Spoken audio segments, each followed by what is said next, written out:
Welcome to Beyond Business Podcast. Saya Franky Wijaya dari BNI Pioneer. BNI adalah bisnis network internasional yang telah ada di lebih dari 80 negara dan di Indonesia sendiri ada lebih dari 20 chapter di seluruh kota besar di Indonesia. So BNI adalah sebuah komunitas bisnis di mana para pemilik bisnis bernetworking dan mencari referral, bahkan memberikan referral supaya bisa mengembangkan bisnis mereka masing-masing. So hari ini teman-teman semua akan diberikan begitu banyak insight dari para pemilik bisnis yang ada di BNI Pioneer. So here you go, this is Beyond Business Podcast.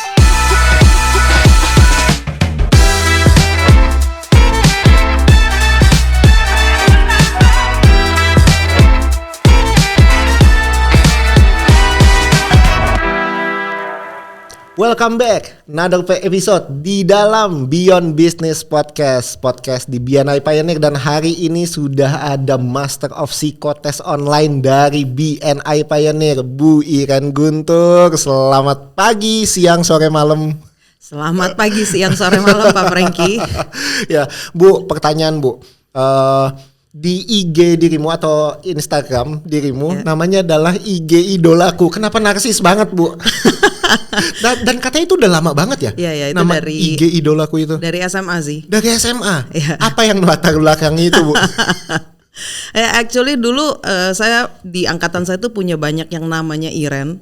Oh. Nah, and then ya udah kita ya kebetulan nama belakang saya Guntur, jadi ada IG. And then ya udah ketika saya jadikan satu IG, terus kemudian ya biar nggak kesaru dengan yang lain, saya tambahkan idolaku, jadi lebih mudah sebenarnya. Tapi itu justru udah dari apa? Dari SMA. Dari SMA. Yeah. Tapi itu jadi trademark dirimu ya. Betul. Bahkan sekarang udah jadi ibu, punya 2 anak, namanya tetap IG idolaku. Ya berharap bisa menjadi idola dari banyak orang. Tapi juga. banyak dapat kayak, ini apa sih Bu? Kenapa namanya IG idolaku sih? Ada banyak pertanyaan nggak? Awalnya begitu, tapi setelah setelah sekian lama ya mereka akhirnya oh iya benar juga nih. Maksudnya bisa juga lah dalam beberapa hal belajar dari apa yang saya ngepost gitu. I see. Karena pas saya pertama kali follow kayak IG idolaku ini apa gitu. Tapi saya dengar dari orang lain ini kayak itu udah panjang banget loh ini nama IG idolaku. Oke, interesting ya. Ternyata terlalu banyak nama Iren ya. Dan sampai sekarang kayak banyak banget. Banyak, betul. Oke, Bu Iren atau biasa dipanggil IG ya. Right. Ya. Tapi ya kita ngalir aja ya IG Iren gitu sama aja lah ya. Nah, Bu Iren Psikotes Online Provider, betul ya? Dari Psikologi Hub atau Si-Hub, betul ya? Kenapa? Pertama sebelum masuk ke produknya, kenapa Psikologi Hub? Hub kan sebenarnya nama sebuah tempat ya, atau kita asosiasikan sebagai tempat, tempat nongkrong itu kan hub. Kenapa Psikologi Hub namanya? Oke, nah kenapa Psikologi Hub? Kadang-kadang orang itu kan selalu berpikir psikologi sebuah assessment, jadi hanya tes gitu. Nah saya punya pemikiran, punya vision, itu kita nggak cuma tes aja, tapi dari awal cari orangnya, melatih orangnya gitu kan sampai orangnya tuh bisa stay di satu perusahaan, itu harus jadi satu tempat yang satu tempat gitu. Karena kalau nggak kan ya udah cuma tes aja, nanti dia cari kalau mau training sama siapa gitu kan. Atau misalnya saya butuh cari orang, butuh headhunternya, butuh job portalnya. Nah saya melihat bahwa itu bisa menjadi satu package, sehingga kalau saat ini datang ke Psikologi Hub itu bisa dari cari orang, terus kemudian trainingnya ya itu jadi satu package seperti itu. Okay. Wow, you're so visioner ya. Dari namanya udah mikirin banget ke sana ya. Oke. So tapi unggulan ya, produk unggulan sekarang adalah sebenarnya Psikotes. Betul, tetap online-nya tetap di Psikotes awalnya, which is adalah untuk membantu teman-teman HR dan business owner untuk mencari orang dengan tepat, betul ya? Betul. Karena your tagline di sini adalah hire fast, hire right. Betul. Boleh kita start dari situ dulu. Oke.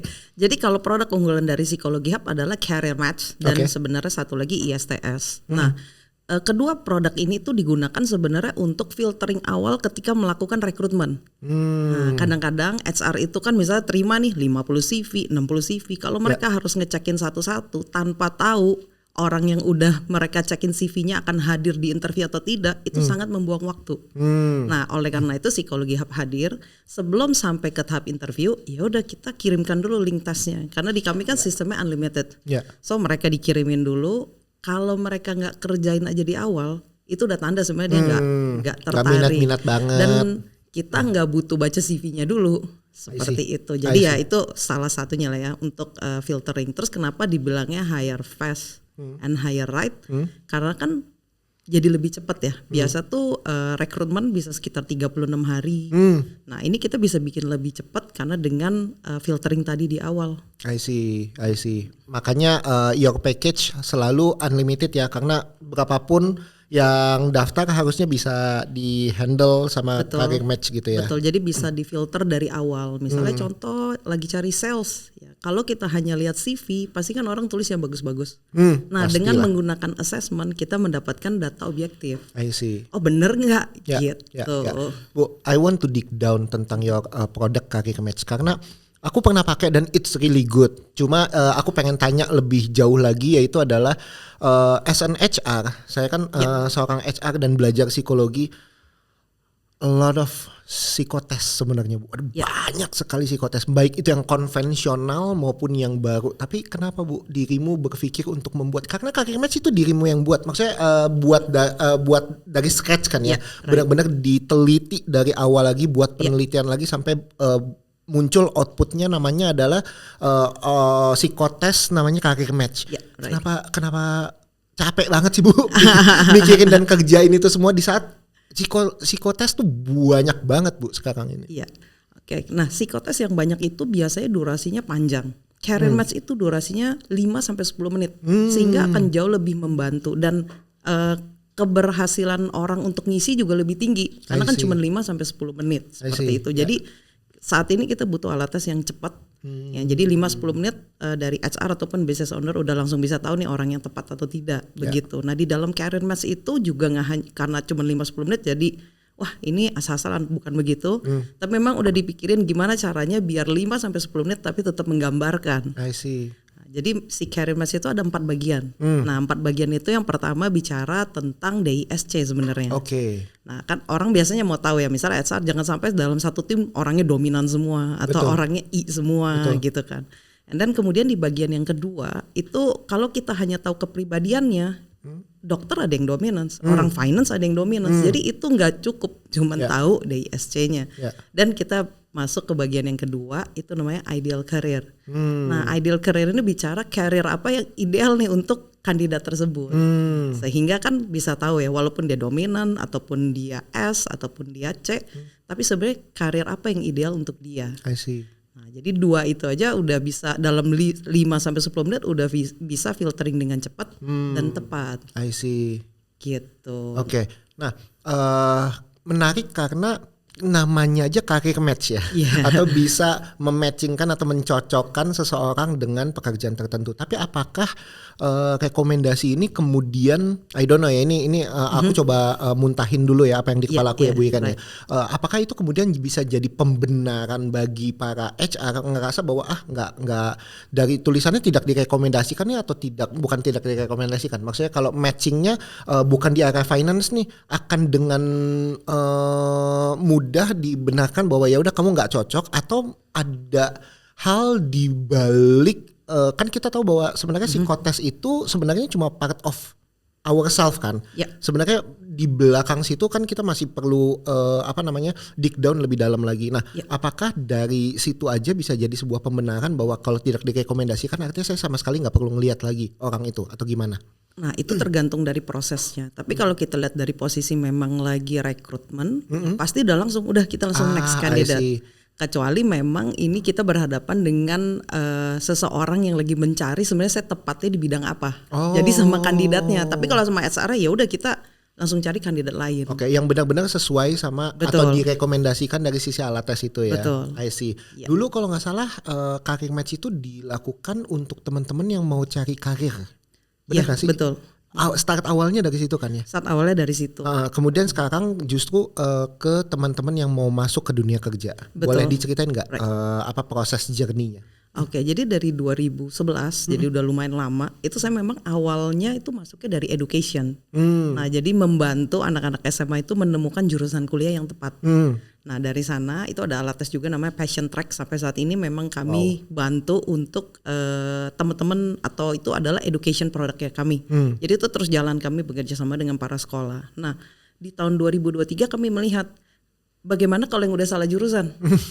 Ya kan? Itu bener akan lagi banyak, sangat banyak, dan udah gitu jadi HR bagaimana nih dibantunya gitu. Karena saya berpikir kita harus melakukan riset lagi di tahun 2023 untuk membantu nih yang perkara kalau udah salah jurusan jangan sampai salah kerja lagi gitu.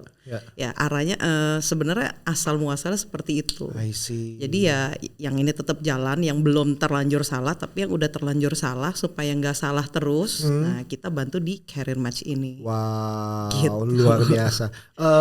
Bagaimana membuat alat tes baru ini, berapa lama sih Bu career match ini? Waktu itu kurang lebih 6 bulan sih. Dari soal, terus kemudian kita harus tes retest, pilot test, sampai jadi. Terus kemudian dari jadi kan harus desain. Betul. Nah, karena memang di Psikologi Hub itu dari awal mengusung online test. Nah, itu memang kita harus selipkan waktu untuk kita go online. Setelah itu kemudian uji coba lagi. Ya kurang lebih 6 bulan, tapi benar-benar sampai bisa intens banget berarti itu 6 bulan ya? Intens banget. Karena itu termasuk cepet loh Bu. Betul. Intens, saya nggak kebayang intensnya itu sih 6 bulan itu intens banget. Tapi sebenarnya kenapa nggak sampai panjang banget, karena si career match itu udah ada di pikiran saya cukup lama. Cuma memang belum saya keluarin aja. Tapi kurang lebih udah lumayan lama, mungkin 3 tahun sebelum saya akhirnya dibuat ya. Iya. Oke, maju sedikit ke ISTS. Ya, IST kan, screening. IST screening, IST kan sebenarnya psikotes jadul banget Bu, yang masih betul. dipakai which is sampai sekarang. Tapi kenapa bother untuk dibuat pembaruannya IST screening ini Bu? Oke, nah jadi memang di Indonesia itu IST udah masuk lama banget lah ya. Mungkin kurang lebih dari tahun 80-an sudah ada gitu. Dan sudah banyak soal bocor, itu yang pertama. Terus kedua, ya kan jadi HR ngetes sebenarnya hasilnya nggak sebegitunya juga gitu. Karena udah bisa dipelajarin dulu sebelumnya. Jadi udah bisa dipelajari banyak soal bocor. Terus yang kedua, banyak sekali pihak yang hanya memindahkan dari kertas jadi online. IST nih tanpa ada penelitian lebih lanjut. Padahal kan tidak bisa. Terus yang ketiga, IST yang lama itu lama banget karena ada 9 bagian di dalamnya. Betul banget. Betul. Nah, jadi pas ketika saya lihat, wah ini sebenarnya satu opportunity untuk memberitahu bahwa ini masih banyak loh alat tes lainnya yang bisa digunakan. Itu yang pertama. Yang kedua, actually ISTS ini itu setelah saya 6 tahun request ke pemilik aslinya baru dikabulkan. 6 tahun 6 tahun, setiap tahun saya email. Loh, tapi berarti dari 6 tahun pertama itu udah email dulu. Udah email. Udah di kepala tuh udah dari 2016, baru 2022 mereka kabulkan. Wow. Jadi memang saya udah lihat dari 2016 bahwa nih alat tes di Indonesia perlu diperbaharui. Assessment di Indonesia tuh perlu diperbaharui karena memang ya itu aja udah banyak yang bocor, udah banyak yang hafal gitu kan. Nah, dan satu lagi jarang ada alat tes asli. Kebanyakan nggak tahu siapa yang bawa masuk ke Indonesia. So, saya lihat ini adalah kesempatan yang baik untuk Indonesia juga membuktikan ke dunia luar bahwa kita bisa kok ngambil yang asli. Bekerja sama dengan langsung pusatnya yang asli. I see. So, IST ini kan sebenarnya intelijensia ya. Ya, untuk intelijen.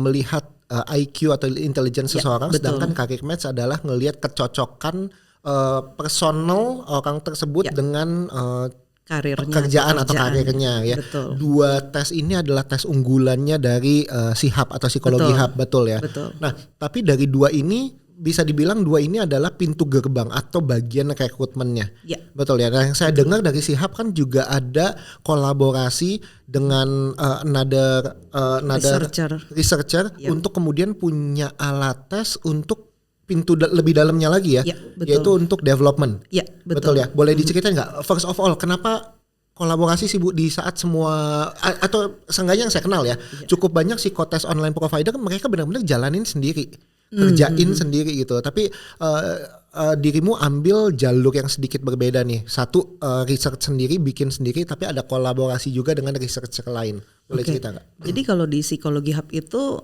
value kami adalah SIT. Oke. Itu jadi scientific, terus kemudian inovatif sama trusted. Oke. Jadi scientificnya harus ada, terus kemudian inovatif karena saya maunya online, dan trusted. Trusted artinya memang ada orang yang secara punya otoritas melakukan istilahnya melakukan riset, kemudian punya otoritas menjualnya juga. Nah, ketika saya melakukan riset itu seperti ISTS itu bisa 2 tahun, 3 tahun sampai benar-benar bisa digunakan. Kalau hanya 2-3 tahun menghasilkan satu alat tes akan sedikit membantu. Dan lama. Betul. Nah, jadi sedangkan banyak researchers lainnya yang bisa kita gandeng, yang mereka belum punya platform. Seperti itu. Ya, jadi itulah ibaratnya kolaborasi bareng ya, pakai platformnya Psikologi Hub ya, dan boleh ceritain nggak ada produk apa aja untuk bisa develop bagian atau mapping bagian-bagian yang lebih dalam lagi di luar dari si rekrutmen itu sendiri. Oke, jadi kalau tadi career match dan ISTS itu kan kebanyakan rekrutmen untuk staff. Nah, setelah staff ini jalan, satu saat dia akan dapatkan promosi. Misalnya jadi supervisor, nanti setelah berapa lama bisa juga mungkin masuk ke manajerial dan lain-lain.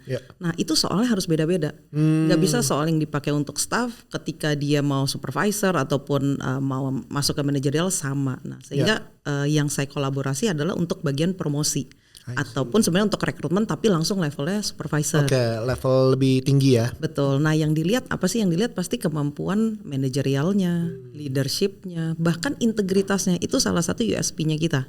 Nah, jadi integritasnya kita juga bisa cek seperti itu. Saya udah ikut tuh, saya udah ambil itu dan itu sangat-sangat menarik. Bahkan saya nanyain kan Bu, kalau Ibu Ikan ingat, ini bisa dapat integritas tuh dari mana Bu? Karena menarik sekali integritas kemudian bisa diukur gitu.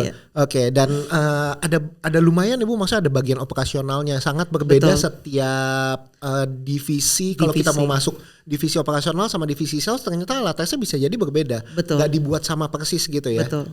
I see.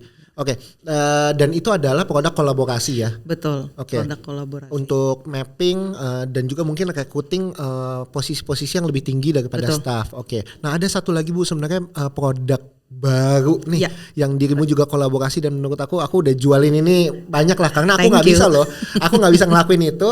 Jadi aku bilang sama begitu banyak klien, ini ada satu bagus banget nih, dan itu jadi loophole-nya kita bahkan di HR, dan ini bisa dibantu dan mungkin bisa cerita. Namanya adalah background checking dari background checking ya secara keseluruhannya. Tapi menurut aku di dalam background checking yang paling menarik adalah kita bisa lihat finance. Betul. Bagian apakah orang itu ada hutang, ada cicilan yang tidak terbayar dan lain sebagainya. Boleh diceritain nggak Bu background checking ini? Jadi background checking ini memang produk yang terbaru, dan ketika saya ngobrol sama HR memang beberapa mereka concern. Saya kan udah ngetesin di awal gitu, tapi dalam 6 bulan gitu kan, dalam setahun mungkin kan ada aja perubahan dalam hidup. Nah, psikotes itu melihat potensi, tapi background checking itu potensi untuk tentang integritasnya ya. Tapi background checking itu untuk benar-benar melihat dia sudah melakukan apa belum, terutama untuk bagian-bagian yang misalnya yang pegang uang atau pegang data. Nah, untuk background checking ini memang akan kelihatan apakah dia punya pinjol, dia ikut judi online gitu kan. Terus kami memang juga bekerja sama dengan operator Indosat dan lain-lain, Telkomsel, plus bekerja sama juga dengan Get Contact. Jadi itu akan ketarik tuh, misalnya sering di save namanya tukang tipu gitu kan. Itu yang juga menarik Bu, karena kan saya pernah coba ya nama saya sendiri ya, ternyata nama saya Frankie apa banyak di Get Contact, ternyata muncul juga di satu hasil background checking dari Bu Ikan ini ya. Lanjut. Nah, itu jadi buat HR akan lebih data akan berbicara jauh lebih banyak. Oh, ternyata nih udah sering banget disimpannya sebagai tukang tipu gitu kan. Nah, apakah saya mau proses walaupun secara career match dan IST cocok banget. Nah, ternyata ini enggak gitu kan. Nah, yang uniknya lagi background check ini enggak cuma dipakai untuk rekrutmen. Beberapa klien kami itu emang menggunakan untuk lagi ngecek seluruh karyawannya gitu, terutama di level-level supervisor ke atas. Betul. Karena kalau posisi dia nggak oke secara keuangan, tinggal nunggu waktu akan turun secara performance ya. Sedikit cerita Bu ya, kenapa saya ngerasa your product sangat ngebantu saya dan saya bisa advocate itu ke teman-teman klien yang lain, karena kita pernah hire sangat salah Karena gini, secara hasil kita kan juga headhunter Bu. Kita secara hasil bagus, dapetin orangnya bagus. Bahkan si klien kita bilang, ih bagus ya orangnya ya. Secara skill set oke. Tapi tahu nggak Bu, dalam 1 bulan ternyata dia minjem duit sama teman-teman karyawan yang lain. Dan kita kan nggak pernah tahu di interview. Nggak mungkin bisa ketahuan Bu hal-hal kayak gitu. Dan ternyata under 3 bulan atau 2 bulan lebih akhirnya orang ini dipecat. Ya, padahal dia bilang sayang banget ya Frank, karena orangnya bagus secara kompetensi. Tapi kita nggak pernah tahu ternyata dia ada lilitan pinjol, utangnya ratusan juta dan lain sebagainya. Dan saya bilang, saya kenal satu orang yang punya background checking, kita kerja sama sekarang sama itu. Jadi dari situ Bu, kita bisa ngelihat bahwa ternyata rekrutmen nggak cuma sejauh hasil alat tes dan interview aja, tapi background checking itu sangat-sangat membantu. Makanya saya bilang saya suka banget sama produk itu Bu. Jadi I hope itu bisa membantu begitu banyak teman-teman rekrutmen. Oke, so back to BNI karena ini kita ngobrol asik banget nih ngobrolin soal yang produk Bu, karena menarik banget ya. Saya HR, Ibu psikotes online, jadi sangat-sangat nyambung lah. Tapi di BNI sendiri Bu, as we know bahwa this is a networking community. Sejauh apa this kind of networking community atau BNI secara umum ya bisa membantu psikotes online bisnis untuk bisa memperlebar sayapnya? Kalau buat saya ini kan tahun ketiga saya di BNI, ya. Dan saya melihat di tahun ketiga ini kalau dari awal saya masuk itu sangat banyak perubahan baik di mindset ataupun di bisnis. Nah kalau di bisnis itu sendiri, saya sebenarnya tuh di BNI benar-benar ngebantu untuk ngelihat ternyata ada bisnis model apa aja yang sebenarnya membutuhkan rekrutmen. Nah itu kan bisa menggambarkan klien saya juga kurang lebih seperti ini, sehingga saya tahu bagaimana untuk bisa serve-nya gitu ya. Nah terus kemudian yang kedua, banyak kolaborasi baru yang terjadi. Nah misalnya waktu itu saya tuh cari ya, misalnya saya mau kerja sama nih sama Mekari Talenta gitu kan. Nah saya dapetnya dari siapa? Dari teman-teman BNI. Wow. Right? Itu kalau bukan dari teman-teman BNI pasti nggak langsung nyampe tuh ya kan. Kita harus start dulu dari siapa kenalannya gitu. Nah jadi itu yang membuat juga jadi hub. Jadi selain ada assessmentnya, HRIS-nya juga ada, sampai ada LMS-nya juga. Nah LMS ini juga teman BNI kita, Maniko. Gitu. Jadi ya itu akan di BNI itu sangat membantu membuka bahwa ini assessment gak cuma assessment, bisa jadi benar-benar satu gabungan yang kita bisa jalan bersama-sama, go to the market together. So interestingly adalah gak cuma sekedar referral untuk dijadikan bisnis for your business ya, artinya referral supaya bisa pakai jasanya atau produknya dari si hub, tapi juga referral untuk network lebih luas dan juga potensi kolaborasi supaya psikologi hub benar-benar bisa jadi hub. Dan itu sangat-sangat nyata ya, dan sangat-sangat membantu ya si BNI ini buat dari sisi. Kalau dari kan? saya sangat membantu karena waktu masuk BNI nama saya cuma psikologi. Psikologi.com ya? Iya, psikologi.com. Nah, per Desember kemarin karena saya udah melihat ini, saya belajar dari BNI dan saya tambahin hub. Karena saya lihat memang ini saya belajar itu dari BNI. Bahwa ini emang bisa jadi satu package, satu bagian yang memang bisa membantu HR ataupun business owner lebih baik. Seperti itu. Dan saya lihat salah satu semangatnya Bu Iren adalah banyak sekali one to one dengan cross chapter. Waduh itu saya lihat Bu Iren buset, dan sangat terstruktur loh. Tanggal sekian jam sekian udah ada jadwalnya semua one to one, atau bahasa kita one to one adalah one on one lah ya. One on one dengan member lain di chapter-chapter non pioneer. Apa Bu yang Ibu dapat dari melakukan one to one begitu banyak bahkan ke cross chapter itu keunggulan atau keuntungannya apa buat Bu Iren? Keuntungannya ketika kita cross chapter kita bisa kenal bisnis yang sama tapi dengan bisnis owner yang berbeda. Jadi itu kita bisa tahu ternyata punya kebutuhan yang berbeda ya, walaupun sama-sama misalnya bisnisnya di headhunter. Nah, jadi saya kemarin memang melakukan one to one tapi terarah. Yang memang yang paling dekat dulu konteks peer-nya dengan saya. Misalnya contoh saya one to one dengan banyak headhunter yang ada di BNI cross chapter gitu ya. Nah, saya jadi tahu ternyata headhunter yang ini megang nih sampai level staff gitu kan. Ada juga yang cuma mau managerial level, ada yang mau cuma startnya dari supervisor gitu kan. Nah itu yang pertama, jadi saya mempelajari bahwa beda-beda nih. Jadi ketika klien saya butuh, saya tahu saya harus refer kemana. Itu juga jadi salah satu database ya, Betul. supaya kita bisa kenalin siapa ke siapa gitu ya. Betul. Jadi mak comblang. Betul. Oke, so ada banyak sekali keuntungan dan juga banyak sekali benefit yang Bu Iren dapatkan dari BNI itu sendiri ya. Tapi di luar BNI, di luar sebagai business owner, you have your own personal life sebenarnya. Ya. Dan seperti nama podcast kita kan Beyond Business. Tadi kita udah banyak ngomongin soal bisnis, tapi saya mau kaitin your personal life dan bagaimana itu bisa mempengaruhi bisnis Bu Iren. Bu, you are a mother, betul ya? Ibu dari dua anak yang luar biasa, Jet dan Ephraim. Betul, dua-duanya laki-laki ya? Dua-duanya laki-laki. So, ada banyak sekali yang justru bertanya-tanya, ibu berkarir, nggak cuma berkarir, bahkan berbisnis. Berbisnis ya. Ibu berbisnis dengan menjadi ibu, peran ibu di rumah. How you merge that? Oke.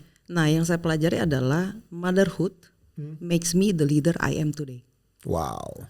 And leadership makes me the mother I am today. Wow. Oke. Jadi ya memang itu harus jalannya bareng-bareng. Saya pasti belajar dulu di rumah, gitu kan. Untuk saat ini ya, bagaimana saya bisa lead mereka. Nah, itu membantu saya untuk menjadi leader dimanapun saya dipercayakan. Wow. Dan yang saya pelajari di kantor ataupun di organisasi as a leader, saya bisa terapkan itu juga di rumah. Sehingga untuk merge-nya itu ya memang pasti ada kesulitan, cuman ya jadi lebih smooth karena ya udah saya belajar dari kedua-duanya.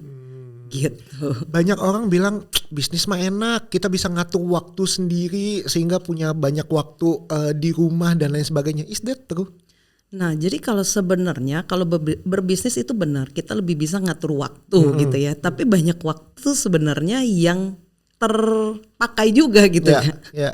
Jadi ya kalau untuk urusan sama anak pasti memang kalau saya sendiri saya udah taruh di kalender kapan saya dating sama anak, kapan saya ngantar sekolah, kapan saya lunch sama anak saya, kapan saya jemput gitu. Jadi memang waktunya ada.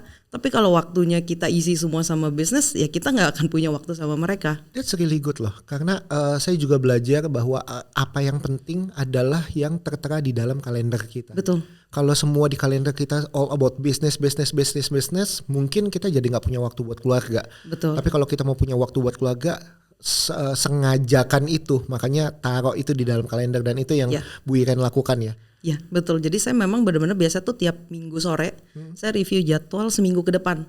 Jadi saya memastikan kapan saya nggak setiap hari antar anak sekolah dan awalnya saya merasa bersalah tapi saya tahu bahwa ini hal yang baik juga.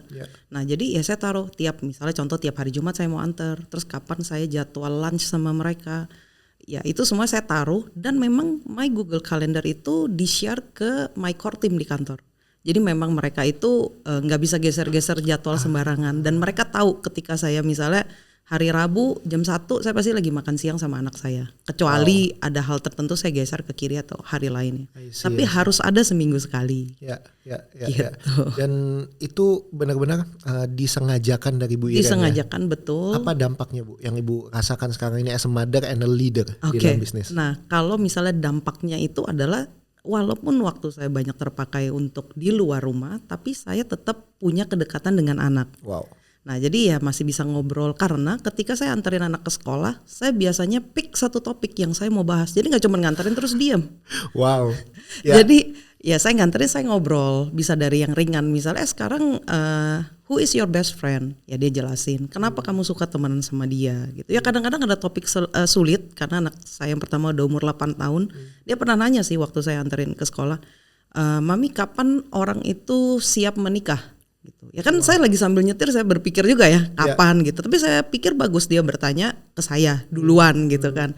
Ya, jadi ada topik yang saya udah pilih, saya mau ngomong tentang best friend, saya mau ngomong tentang kejujuran, atau mungkin ya dia lagi nanya sesuatu, ya udah saya jawab tentang topik tersebut. Tapi harus ada yang saya bahas. Jadi saya nggak sia-siain waktunya. I see.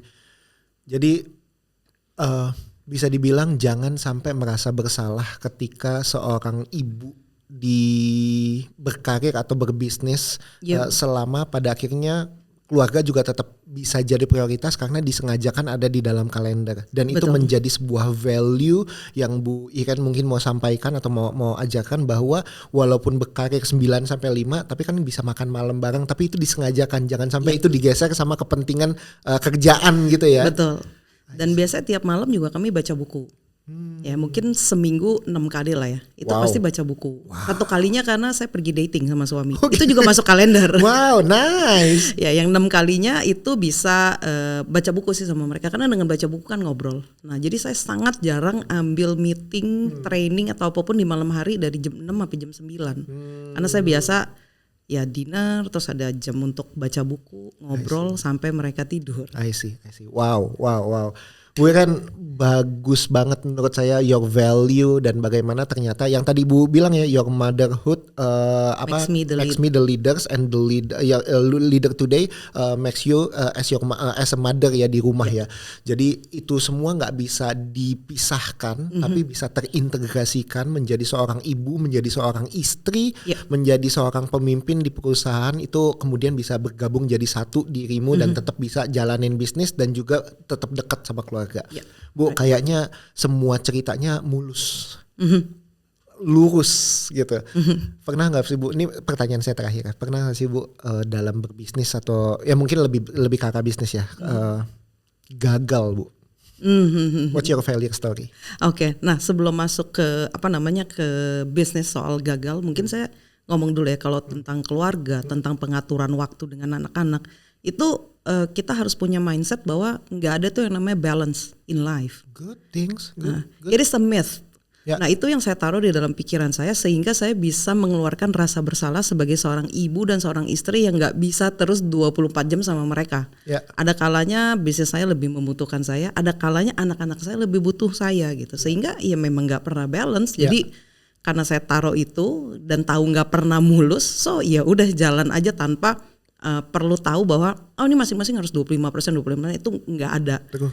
Jadi itu ya is a myth, nggak akan pernah balance secara waktu. Ya, dan itu, perspektif itu yang menyelamatkan dirimu betul. Untuk jadi keluar dari rasa bersalah. Betul, karena banyak ibu-ibu yang merasa bersalah. Ya, and anyway saya perlu klarifikasi, ada banyak bapak juga merasa bersalah. Itu. Jadi I think that quotes juga bisa berpengaruh ke hidup bapak-bapak yang kayak pulang anaknya masih tidur.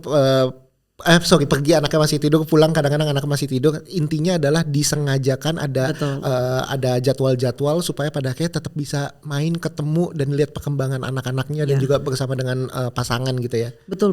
Itu kan sebenarnya seperti handphone sama charger. Nggak harus tercolok terus 24 jam. Anak kita kayak handphone, kita kayak charger. Kan nggak harus selalu terus. Tapi kalau dia butuh dan lagi bareng sama kita, pastiin kita bisa men-charger dengan baik. Good. Wow. Dan ya udah dia penuh lagi 100, ya udah silakan dia ngapain kita ngapain kan.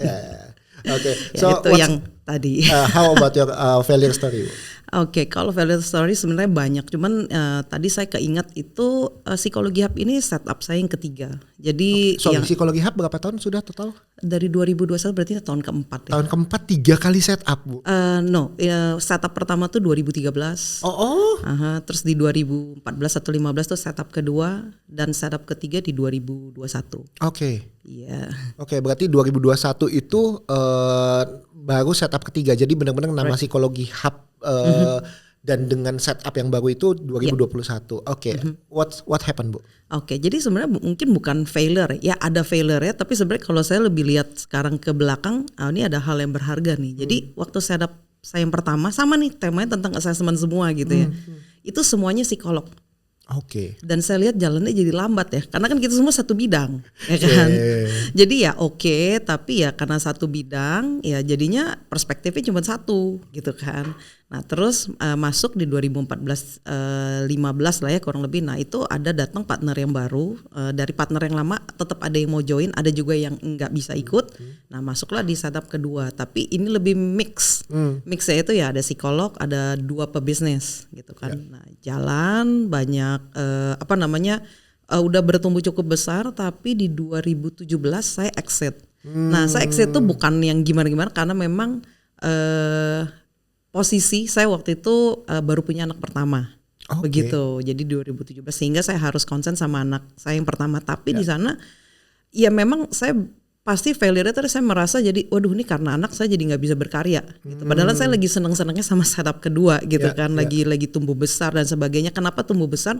Karena ada 2 partner lainnya yang pebisnis yang membantu psikolog untuk ya udah nih arahnya mau kemana secara sales dan marketing gitu kan. So saya harus let go, tapi memang saya dari dulu tuh senangnya di assessment, saya mulai penelitian lagi. Saya lupa mungkin 2018 ya, saya tetap aja penelitian gitu. Karena akhirnya sampailah di 2021 ya untuk start si psikologi startup yang ketiga. Nah kalau soal partner sebenarnya sejauh ini kita semua masih ngobrol gitu kan. Nah cuman it's not a failure tapi lebih pada saya belajar baik ketika satu bisnis ini memang punya beberapa perspektif, nggak cuman misalnya semuanya psikolog, semuanya pebisnis atau semuanya kayak sekarang di Psikologi Hub itu kan ada 2 psikolog, 1 pebisnis, 1 tim pebisnis dan 1 lagi tim IT. Ya memang ada banyak perspektif tapi lebih kaya begitu.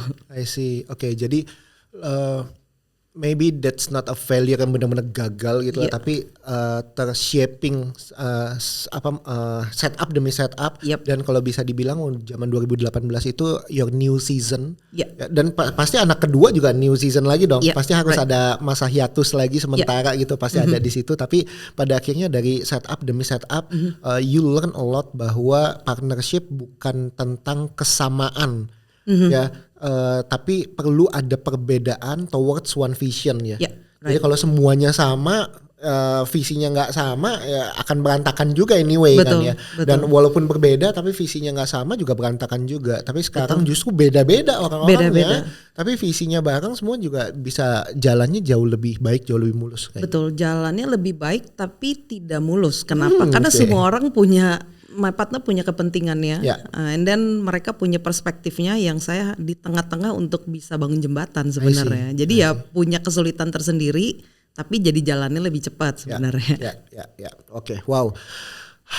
Waktu juga yang memisahkan kita Bu ya kan, karena obrolan kita seru banget. Nanti kita lanjut di belakang layar ini. But anyway, thank you for 30-40 minutes kita ngobrol ini. Ada banyak sekali insight yang saya ternyata baru tahu sekarang, walaupun kita udah cukup banyak one-to-one karena kita ngomongin bisnis terus kali ya Bu, kita one-to-one ya, tapi di sini saya bisa dapat your perspektif yang lebih kaya sebenarnya di luar daripada bisnis. So that's why nama podcastnya adalah Beyond Business. Ya. Hopefully thank you Bu Iren, hopefully dari sesi ini teman-teman yang dengerin juga bisa tahu lebih banyak tentang psikotes online provider dari Psikologi Hub, keunggulannya Psikologi Hub, dan hopefully bisa yang mau coba alat tesnya ataupun mau coba kolaborasi, silahkan hubungi Bu Iren langsung Bu ya. Nanti IG Bu Iren dan juga Psikologi Hub akan ada di deskripsi YouTube kita ya, hopefully bisa ngobrol lanjut sama Bu Iren. So that's all teman-teman, thank you very much buat episode hari ini. Hopefully ini bisa menjadi insight yang luar biasa buat teman-teman semua, dan thank you, see you on the next episode. Bye bye.